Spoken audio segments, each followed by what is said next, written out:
ہن لباس لکم وانتم لباس لہن، کہ تمہاری بیویاں تمہارے لباس ہیں، اور عورتوں سے کہتا ہے تمہارے خامند تمہارے لباس ہیں۔ یہ تشبیہ پورے قرآن میں کسی رشتے کی اللہ نے نہیں دی جو خامند اور بیوی کی اللہ تعالیٰ نے تشبیہ دی ہے کہ یہ تیرا لباس ہے اور یہ بیوی کے لیے خامند لباس ہے، خامند کے لیے بیوی لباس ہے۔ اب آپ تھوڑا سا غور فرمائیں، کیا لباس کے بغیر ہم کہیں جا سکتے ہیں؟ یہ خامند اور بیوی کا رشتہ کتنا ضروری ہے۔ ہمارے ہاں تو ہندی معاشرہ ہے، کسی کی بیوی فوت ہو جائے تو اس کو لڑکی نہیں ملتی، اور کسی کا خامند فوت ہو جائے تو اس سے خامند نہیں ملتا، کوئی بیوہ ہو جائے، مطلقہ ہو جائے، اس کا کوئی رشتہ نہیں پوچھتا، ایک آدھ بچہ ہو تو وہ بیچاری اسی کے ساتھ ہی گزار دیتی ہے، اس کا کوئی رشتہ مانگنے بھی نہیں آتا۔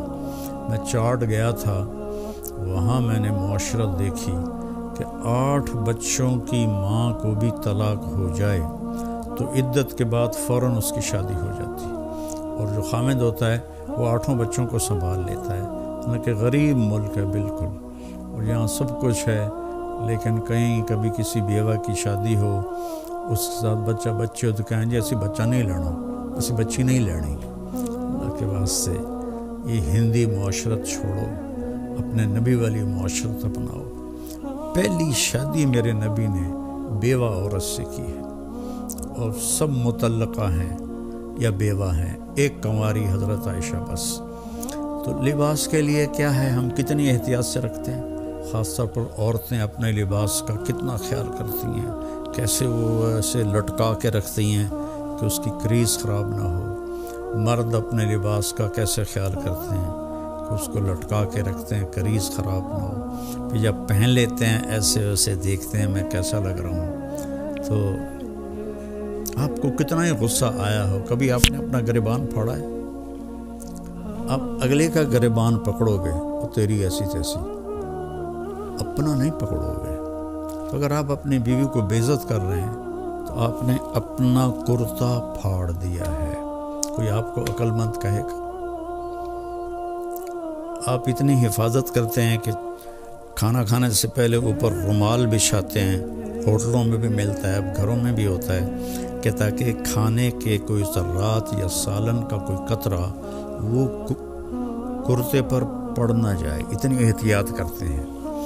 اتنی سی احتیاط آپ کر لیں اپنی بیوی کی اور بیوی اپنے خامند کی، کہ ایک دوسرے کو برداشت کر لیں۔ جو اللہ کی قسم کھا کے کہتا ہوں، ضد چھوڑنے میں اور جھک جانے میں ساری کامیابیاں اور عزتیں چھپی ہوئی ہیں۔ میرے ساتھ اللہ نے شہرت کا عجب معاملہ کیا تو مجھے بہت مسائل کا سامنا کرنا پڑا، تو اللہ تعالیٰ نے مجھے ان 2 چیزوں کی توفیق عطا فرمائی۔ میں ضد کے آگے ہار مان جاتا تھا، پیچھے ہٹ جاتا تھا، اگلے کی پوری کر دیتا تھا، اور جتنا بھی میرے اوپر کچھ ہوا میں سر نیچے جھکا کے رکھا۔ میں نے کبھی جواب نہیں دیا، کبھی ترکی بترکی جواب نہیں دیا، کبھی ضد کو ضد سے نہیں توڑا، اپنی ضد کو توڑ دیا اور اپنے آپ کو نیچے جھکا لیا۔ تو میرے مالک نے میرے اوپر کتنا کرم کیا، میں کیسے بیان کروں کہ میرے قیامت تک زندگی لے کر آؤں اور سجدے میں پڑا رہوں تو میں اللہ کی اس نعمت کا شکر ادا نہیں کر سکتا۔